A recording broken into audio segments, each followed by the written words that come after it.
कि एक सहाबी अल्लाह के नबी के पास आए और कहा कि हलक तो या रसूल अल्लाह, अल्लाह के नबी मैं हलाक हो गया, मैं बर्बाद हो गया। कहा अल्लाह के रसूल ने क्या हुआ? और सुनिए बुखारी की रिवायत, अल्लाह के नबी ने पूछा क्या हुआ, कैसे हलाक हो गए? कहा अल्लाह के नबी रमजान के महीने में रोजे की हालत में मैंने अपनी बीवी से हम बिस्तरी कर ली। रोजे की हालत में था, फर्ज रोजा था, और मैंने बीवी से मुलाकात कर ली। अल्लाह के नबी ने कहा ओफो, ये तो बहुत बड़ा जुर्म हो गया तुमसे, रोजे की हालत में। कहा जी। आपने कहा कि चलिए इसका कफारा है, अदा कर दो।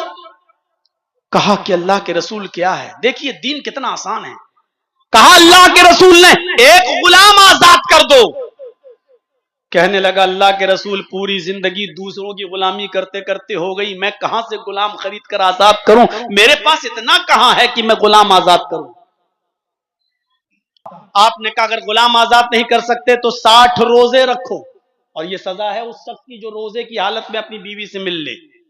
ये रोजा तो पूरा करना ही पड़ेगा। जिस रोजे में कोई शख्स कोई भी हो, मैं पूछूंगा नहीं खड़े होकर, ऐसे होंगे लोग जो अनजाने में ये गलत काम कर गए होंगे, रोजे की हालत में अगर कोई अपनी बीवी से हमबिस्तरी कर ले तो उसकी सजा यही है कि वो रोजा बेकार हो गया। जिस रोजे की हालत में मिला वो रोजा बेकार, उस रोजे की कज़ा करना पड़ेगी, और उस रोजे की कज़ा के साथ साथ 60 रोजे उसको और रखना होंगे। 60 रोजे मुसलसल पे दर पे कंटिन्यू, शहरैनी मुतताबिऐन, कंटिन्यू रेगुलर उसको 60 रोजे रखना पड़ेंगे। 60, एक भी बीच में नागा नहीं होना चाहिए। एक भी, एक रोजा ये पूरा करेगा और जितना रमजान के रोजे बाकी हैं वो पूरे करेगा, फिर ये रोजा जिसमें बीवी से मिल लिया ये रोजा पूरा करेगा, इसके बाद 60 रोजे बतौर सजा के उसको भी रखेगा। एक भी नागा हो गया तो अब तक जितने रखे सब बेकार। मसलन 50 रोजे रख लिए, एक दो दिन सस्ता लें, 10 रोजे तो रह गए बाद में रख लेंगे। एक दिन का अगर आपने जानबूझकर नागा कर दिया तो 50 बेकार हो गए आपके। अब फिर से 1 से 60 रखो। हाँ, बुखार आ गया, डॉक्टर ने मना कर दिया, कोई बीमारी हो गई, उज्र हो गया, तो ये माफ है। आप फिर डॉक्टर के कहने पर आप रोजा छोड़ दें, जितने रह गए वो बाद में पूरे कर लें, लेकिन उज्र नहीं, कोई बीमारी नहीं, बिला उज्र के अगर आपने छोड़ दिया तो फिर 60 रखने पड़ेंगे, 1 से लेकर 60 तक। उसने कहा अल्लाह के रसूल कितने रोजे? आपने कहा 60। कहा मेरे अंदर ताकत नहीं है, मैं कमजोर आदमी, दुबला पतला आदमी, और अल्लाह के रसूल एक रोजा तो रख नहीं पाया, देखिए बीवी से मिल बैठा, 60 में कैसे कंट्रोल कर पाऊंगा मैं? नहीं अल्लाह के रसूल, मुझे नहीं 60 रोजे भी नहीं रख पाऊंगा। तो आपने कहा कि फिर एक ऑप्शन और है, बस आखिरी लास्ट का क्या? का 60 मिस्कीनों को खाना खिलाओ। उसने कहा अल्लाह के रसूल 60 मिस्कीनों को, फकीरों को खाना खिलाऊं, मोहताजों को, भूखों को? आपने कहा हाँ। कहा अल्लाह के नबी आपको मेरे घर का हाल मालूम नहीं है, मेरी गरीबी का हाल मालूम नहीं है। मैं सुबह उठता हूं तो खाली पेट कुछ नहीं होता है घर में, और कभी सुबह मिल जाए तो रात में भूखा सोना पड़ता है, रात में मिल जाए तो सुबह भूखा उठना पड़ता है, और शाम तक कुछ नहीं मिलता, एक वक्त का मिलता है बड़ी मुश्किल से। अल्लाह के नबी ने कहा यही 3 ऑप्शन थे और तो कोई है नहीं। अच्छा ठीक है, तुम्हारे लिए मैं इंतजाम करवाता हूं। आपने सहाबा से कहा जोहर की नमाज का वक्त हुआ, तुम्हारे भाई से ऐसी ऐसी गलती हो गई है, ये गरीबों में कुछ देगा, फकीरों में कुछ बांटेगा, इसके लिए चंदा करो। कोई 2 खजूर लाया, कोई 5 खजूर लाया, कोई 3 खजूर, असर तक एक ढेर बन गया खजूरों का, एक टोकरा भर गया खजूरों का, होगा 15-20 किलो का। अल्लाह के रसूल ने उसको उठाया, कहा तुम्हारे भाइयों ने तुम्हारी मदद की है, जाओ इसको गरीबों में बांट दो। कहा किसमें? कहा जाओ अपने गांव में जाओ, और अपने खानदान में जाओ, अपने कबीले में जाओ, और जो सबसे ज्यादा गरीब लोग हैं उनमें जाकर ये खजूर बांट दो, तुम्हारा कफारा अदा हो जाएगा, तुम्हारी पनिशमेंट पूरी हो जाएगी, सजा पूरी हो जाएगी, जाओ जाओ, यही तुम्हारा कफारा है। उसने कहा अल्लाह के रसूल मैं अल्लाह की कसम खाकर कहता हूं कि मेरे पूरे गांव में मुझसे ज्यादा गरीब कोई है ही नहीं। मामला देख रहे हैं, अल्लाह के नबी आप कह रहे हैं गरीबों में बांट दो, मेरे पूरे गांव में मुझसे ज्यादा गरीब किसी का घर नहीं है। ये सुनकर अल्लाह के नबी के चेहरे पे मुस्कुराहट आ गई। आपने कहा अच्छा तो जाओ फिर तुम ही खा लो और अपने बीवी बच्चों को खिला दो, तुम्हारा कफारा अदा हो जाएगा। यह है दीन की आसानी। अद्दीन युस्रुन, यह है दीन। हमने इतना बोझल बना दिया है कि लोग अब भागने लगे हैं आज इस्लाम से। यकपैक हमने लोगों के ऊपर बोझ डाल दिया, ये भी छोड़ो, ये भी छोड़ो, ये भी छोड़ो, ये भी छोड़ो, ये भी छोड़ो। तकरीर में आदमी उकता जाता है कि क्या करें यार, इतनी सारी चीजें छोड़ना, फिर करेंगे क्या, हम क्या करें। अल्लाह के रसूल सल्लल्लाहु अलैहि वसल्लम ने कहा कि 4 गुना, 1 गुना छोड़ सकते हो। कहा आपने ये नहीं कहा कि चारों छोड़ दो, आपने कहा एक ही छोड़ दो। उसने कहा आप बताइए, कहा मेरे कहने पे छोड़ोगे, हाँ तो झूठ छोड़ दो। ये थी दावत, ये थी तबलीग। आप अंदाजा लगा सकते हैं क्या हिकमत थी मोहम्मद रसूलुल्लाह सल्लल्लाहु अलैहि वसल्लम की। और एक और वाकया सुनिए, सुनन दारमी का और सुनन बैहकी का, जबरदस्त वाकया है वो भी। एक और नौजवान आया और आकर कहने लगा अल्लाह के रसूल सल्लल्लाहु अलैहि वसल्लम मुझे इजाजत दीजिए, एक लड़की के साथ मेरे ताल्लुकात है, मैं उससे जिना करूंगा। आप भी मौलाना लोगों की इतनी इज्जत और एहतराम करते हैं कि बीड़ी और सिगरेट पीते हुए आ रहे हैं, मौलाना जर्जीस को देखा, अरे नहीं मौलाना साहब आ रहे हैं, अपने बाप को देखा, बड़े भाई को देखा, फेंक दिया। इतना अदब और एहतराम आप अपने बुजुर्गों का, बड़ों का करते हैं, अपने उलमा का करते हैं।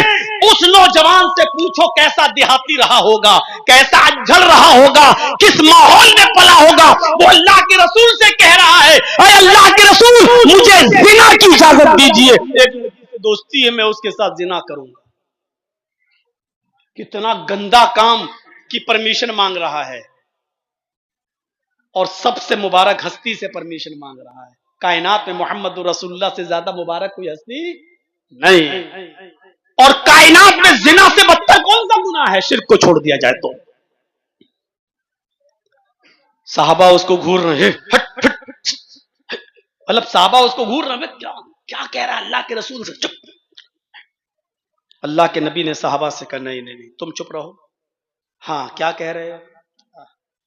आपने उससे कहा उदनु मिन्नी, मेरे करीब तो हो जाओ, पहले मेरे करीब आओ, और करीब बुला लिया। अभी हमसे कोई आदमी कहे कि मौलाना साहब मैं जिना करने जाऊं, हक कमीने, हक मुझसे क्या पूछ रहा है, तू जाने तेरा बाप जाने, मुझसे क्या पूछ रहा है। आप ताज्जुब करेंगे अल्लाह के रसूल सल्लल्लाहु अलैहि वसल्लम की जिंदगी पर, आप कह रहे हैं मेरे करीब आओ। कायनात की सबसे मुबारक हस्ती जिना की इजाजत लेने वाले नौजवान को अपने करीब बुला रही, इधर आओ। और कैसे समझाया उसको, ये देखिए आप, दीन देखिए क्या है। आपने उससे कहा तुम जिना करना चाहते हो। वो साहबा को देखता है, देहाती था, कहने लगा जी दोस्ती है, एक से मैं जिना करना चाहता हूं। आपने कहा अच्छा ठीक है, मुझे परमिशन देने में कोई ऑब्जेक्शन नहीं, कोई एतराज नहीं, मैं तुम्हें इजाजत दे दूंगा, लेकिन ये बताओ क्या ये काम तुम अपनी मां के साथ कर सकते हो। अब समझाने की स्टाइल देखिए आपकी, क्या ये काम तुम अपनी मां के साथ कर सकते हो।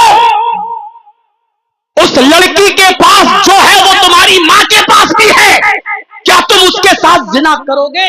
ये मेरी तरह चीख कर नहीं कह रहे हैं अल्लाह के रसूल, आप उससे कह रहे हैं क्या ये काम तुम अपनी मां के साथ भी कर सकते हो। उसने कहा फिदा का बी व उम्मी या रसूल अल्लाह, मेरे माँ बाप आप पर कुर्बान। अल्लाह के रसूल कोई शरीफ आदमी अपनी माँ के साथ जिना कैसे कर सकता है। आपने कहा हाँ ओ मैं भूल गया, माँ के साथ कौन जिना कर सकता है। अच्छा अच्छा अच्छा ठीक ठीक ठीक ठीक, माँ के साथ नहीं कर सकते। कहा नहीं। अच्छा अपनी बहन के साथ ये जिना कर सकते हो ये काम। कहा फिदा का भी व उम्मी या रसूल अल्लाह, अल्लाह के नबी मेरे माँ बाप कुर्बान आप पर, कोई आदमी अपनी बहन के साथ भी ये काम कैसे कर सकता है।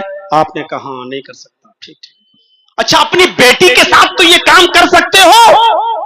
कहा अल्लाह के नबी कौन शरीफ इंसान अपनी बेटी के साथ ये काम करेगा। मेरे माँ बाप आप पर कुर्बान, न मैं माँ के साथ, न बहन के साथ, न बेटी के साथ।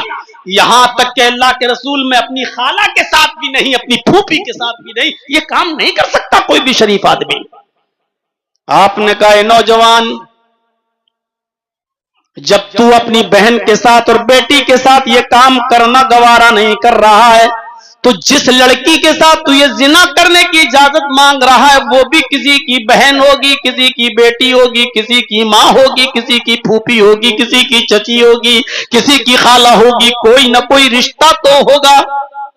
जी कहा कि फिर वो आदमी कैसे ये बर्दाश्त करेगा कि मेरी बहन के साथ कोई आदमी जिना करे, मेरी बेटी मेरी मां के साथ कोई जिना करे। जब तुम अपनी बहन बेटी के साथ ये काम पसंद नहीं करते हो तो दूसरा अपनी मां बहन बेटी के साथ कैसे पसंद करेगा? उसने कहा अल्लाह के नबी आपने जिस अंदाज से समझाया मेरी समझ में आ गया, मेरे सर पर हाथ फेर दीजिए और मेरे लिए दुआ दे दीजिए।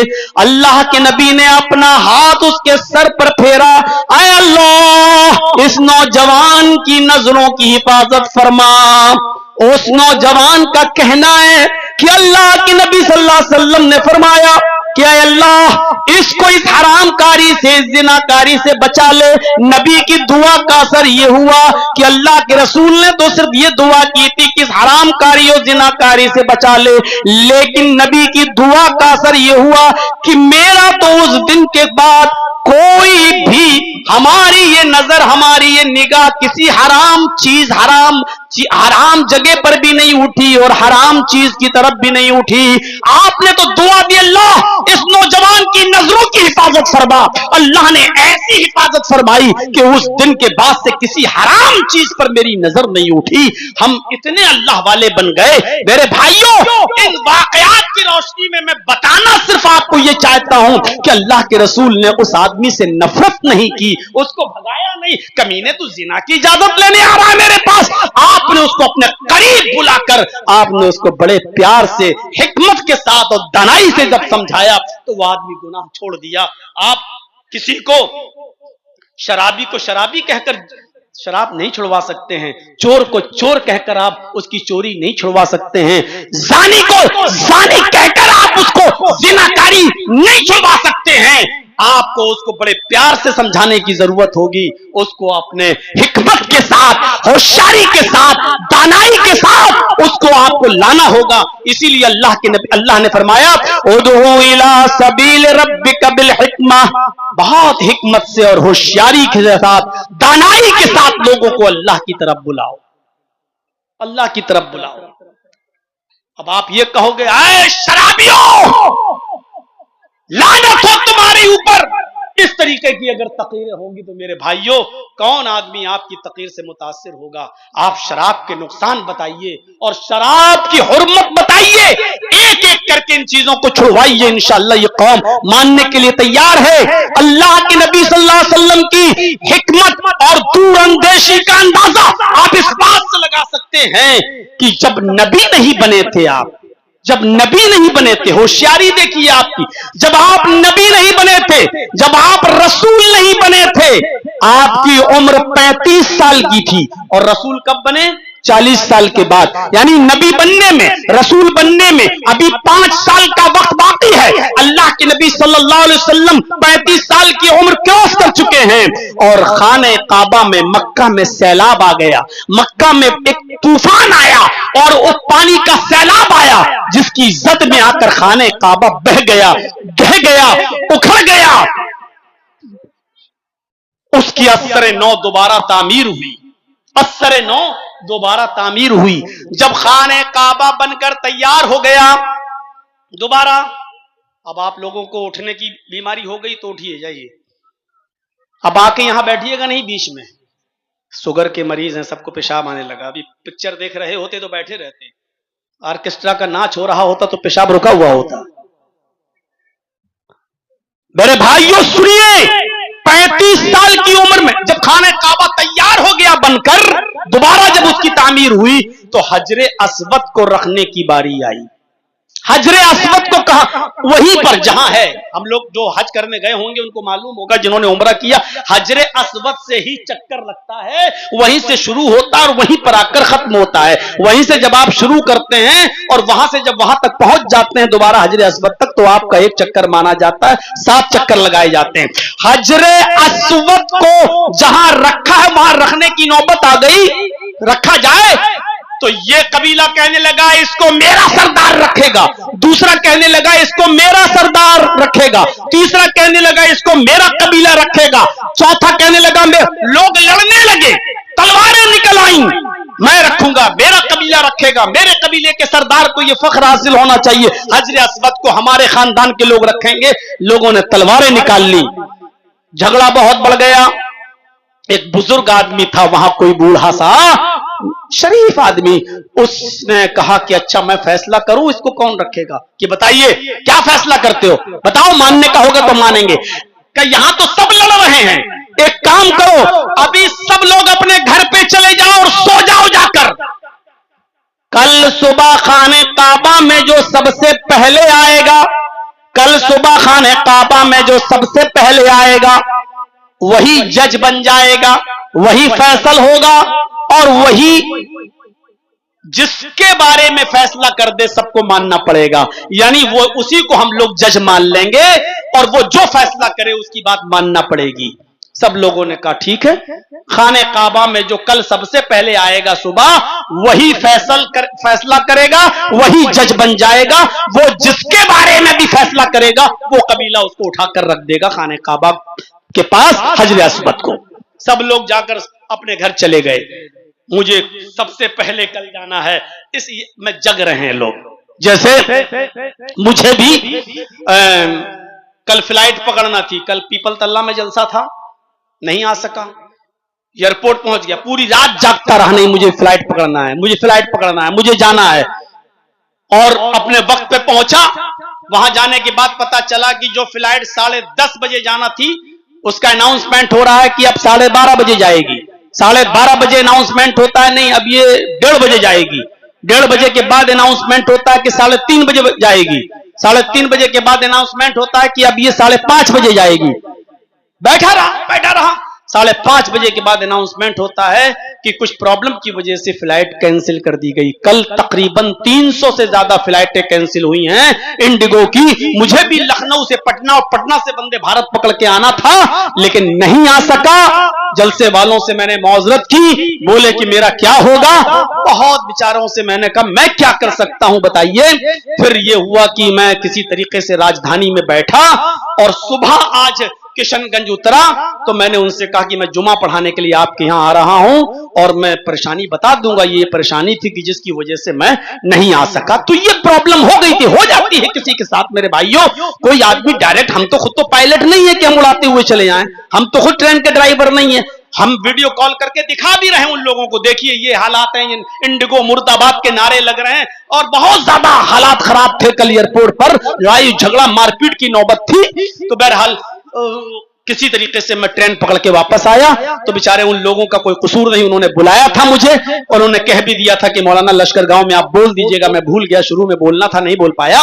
बहरहाल मैं मदऊ था, लेकिन ये प्रॉब्लम की वजह से मैं नहीं आ सका। तो मेरे भाइयों होता है, अब वो लोग कल सुबह मुझे सबसे पहले जाना है खाने काबा में, इसलिए जाग रहे हैं, सो ना जाए, आंख न लग जाए। और ऐन मौके पर आंख लग गई और अल्लाह के नबी सल्लल्लाहु अलैहि वसल्लम जल्दी से आए और सो गए। जो जल्दी सो जाता है वो जल्दी उठ भी जाता है कि अल्लाह के नबी आए और जल्दी सो गए, जल्दी उठ गए और सबसे पहले खाने काबा में पहुंच गए। इन लोगों की जब आंख खुली तो अरे भागे ये लोग खाने काबा की तरफ। तो क्या देखते हैं, सबसे पहले मोहम्मद इब्ने अब्दुल्ला मौजूद हैं, अभी वो रसूलुल्लाह नहीं बने हैं। अब्दुल्ला का बेटा आ गया, अब्दुल मुत्तलिब का बेटा आ गया, पोता आ गया, अरे अबू तालिब का भतीजा यहां मौजूद है। लोगों की जबान से निकला कज्जानल अमीन, कज्जानल अमीन, कज्जा सादिक, कज्जाल अमीन। अमीन आ गया, सादिक आ गया। इससे ज्यादा सच्ची बात करने वाला कोई नहीं है। आए मोहम्मद सल्लल्लाहु अलैहि वसल्लम, आप जो फैसला करेंगे हमें मंजूर है। आपने कहा मेरा फैसला मानोगे? कहा बिल्कुल, आप जो फैसला कर देंगे। आपने कहा चादर लाओ, चादर लाकर रख दी, उस चादर पे हजरे अस्वद को रख दिया।